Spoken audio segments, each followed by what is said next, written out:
बिस्मिल्लाहिर्रहमानिर्रहीम। कुरान मजीद के तीसरे पारे के दो हिस्से हैं। पहला बक़या सूरह बकरा और दूसरा इब्तदाए सूरह आले इमरान। इसमें दो बड़ी आयतें हैं। एक आयतुल कुर्सी है जो फजीलत में सबसे बड़ी है। इसमें 17 मरतबा अल्लाह ताला का जिक्र है। इस आयत में अल्लाह रब्बुल आलमीन की किबरियाई बयान की गई है और उस रब्बे करीम की रस्सी को जो लोग मजबूती से थामे रखते हैं उनको दुनिया और आखिरत में कोई परेशानी नहीं होगी। दूसरी आयत मदायना जो मिक़दार में सबसे बड़ी है, इसमें तजारत और कर्ज़ मज़कूर है। अल्लाह रब्बुल आलमीन ने कर्ज़ के मामलात को लिखने की ताकीद की है। खा मामला छोटा हो या बड़ा हो, लिखने में सुस्ती न किया करो। दो अंबिया का जिक्र है। एक हज़रत आदम अलैहिस्सलाम का नमरूद से मुबाहिसा और दलाइल के साथ उसको लाजवाब करना और अहयाए मौता के मशाहिदे की दुआ। दूसरी हज़रत उज़ैर अलैहिस्सलाम जिन्हें अल्लाह ताला ने 100 साल तक मौत देकर फिर ज़िंदा कर दिया था। इन दोनों मसालों में इंसानों को ये बात बताई गई है कि ज़िंदगी और मौत का पूरा इख्तियार अल्लाह रब्बुल आलमीन के पास है। वो जब चाहे किसी को ज़िंदा कर दे और जब चाहे किसी को मार सकता है। सदका और सूद। बज़ाहिर सदक़े से माल कम होता है और सूद से बढ़ता है, मगर दर हकीकत सदक़े से कई गुना बढ़ता है और सूद से घटता है। और सूद वालों को अल्लाह और उसके रसूल के साथ जंग करना बयान किया है। बार बार इन्फाक़ फ़ी सबीलिल्लाह की ताकीद इसलिए की गई है कि इंसानों का माल और दौलत से मोहब्बत कम हो जाए और सफ़ेद पोश को ढूंढ कर उनको सदक़ात देना, और ये सिर्फ़ अल्लाह ताला की रज़ा के लिए करना है। सूरह बकरा की आखिरी दो आयात की बहुत बड़ी फजीलत है। इसको अर्श के ख़जानों में से एक ख़जाना बताया गया है और ये महराज के मौके पर अता की गई थी। सूरह आले इमरान। इस सूरत में एक मकाम आले इमरान का जिक्र किया गया है, उसी को अलामत के तौर पर इसका नाम करार दे दिया गया है। सूरह बकरा से सूरह आले इमरान की मुनासबत यह है कि दोनों सूरतों में कुरान की हक्कानियत और अहले किताब से खिताब है। सूरह बकरा में अक्सर खिताब यहूद से है, जबकि आले इमरान में अक्सर रोए सुखन नसारा की तरफ है। खिताब और मुबाहिस। सूरत का खिताब खुसूसियत के साथ दो ग्रोहों की तरफ है। एक अहले किताब यहूद व नसारा, दूसरे वो लोग जो हज़रत मोहम्मद सल्लल्लाहु अलैहि वसल्लम पर ईमान लाए थे।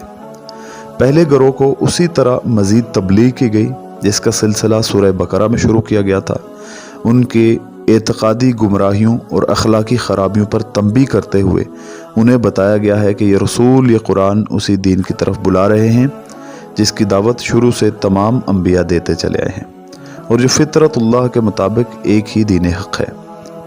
इस दीन के सीधे रास्ते से हट कर जो राहें तुमने इख्तियार की हैं और ख़ुद उन किताबों की रूह से भी सही नहीं हैं जिनको तुम किताब आसमानी तस्लीम करते हो, लिहाजा इस सदाकत को कबूल करो जिसके सदाकत होने से तुम खुद भी इनकार नहीं कर सकते। दूसरे ग्रोह को जो अब बेहतरीन उम्मत होने की हैसियत से हक़ की अलमबरदार है और दुनिया की इस्लाह की ज़िम्मेदार बन चुकी है, उसी सिलसिले में मज़ीद हदायत दी गई है जो सूरह बकरा में शुरू हुआ था। इन्हें पिछली उम्मतों के मजहबी अखलाकी ज़वाल का इबरतनाक नक्शा दिखाकर मुतनब्बे किया गया है कि इनके नक्शे कदम पर चलने से बचें। उन्हें बताया गया है कि एक इस्लाह करने वाली जमात होने की हैसियत से वो किस तरह काम करें और उन अहले किताब और मुनाफिक मुसलमानों के साथ क्या मामला करें जो खुदा के रास्ते में तरह तरह की रुकावटें डाल रहे हैं। उन्हें अपनी कमज़ोरियों की इस्लाह पर भी मुतवज्जो किया गया है जिनका ज़ुहूर जंग उहद के सिलसिले में हुआ था। इस तरह ये सूरत न सिर्फ अपने आप मुख्तलिफ अज्जा में मुसलसल और मरबूत है, बल्कि सूरह बकरा के साथ भी इसका एक करीबी ताल्लुक़ नज़र आता है। ये बिल्कुल इसका तमतमा मालूम होती है और ये महसूस होता है कि इसका फितरी मकाम बकरा से मुत्तसिल है। मरगूबात नफ्स। लोगों के लिए मरगूबात नफ्स औरतें, औलाद, सोने चांदी के ढेर, चीदा घोड़े, मवेशी और ज़रई ज़मीनें बड़ी खुशाइंद बनाकर बयान की गई हैं। مگر یہ سب دنیا کی چند روزہ زندگی کے سامان ہیں، حقیقت میں جو بہتر ٹھکانہ ہے وہ تو اللہ کے پاس ہے۔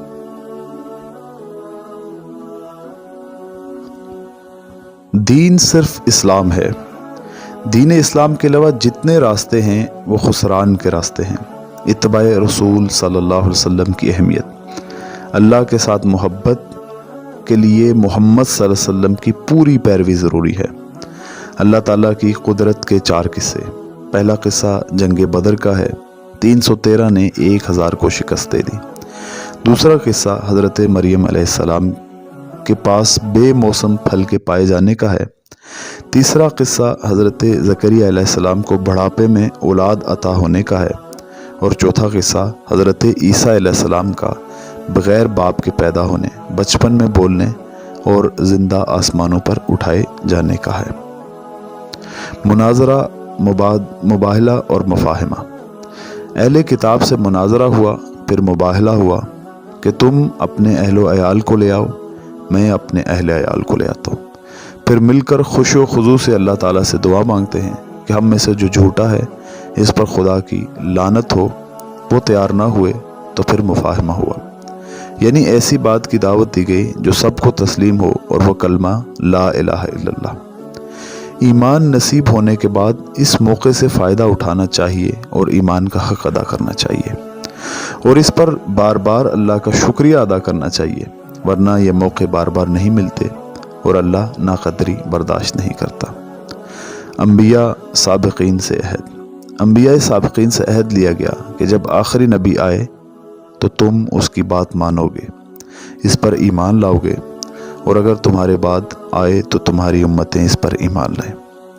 آخرت میں کامیابی کے لیے اسلام کے علاوہ کوئی دین قابل قبول نہیں ہے۔ ربنا لا تزغ قلوبنا بعد اذ ہدیتنا وہب لنا من لدنک رحمہ انک انت الوہاب۔ اے ہمارے رب، ہمارے دل ٹیڑھے نہ کر اس کے بعد کہ تو نے ہمیں ہدایت دی، اور ہمیں رحمت عطا کر، بے شک تو بڑا دینے والا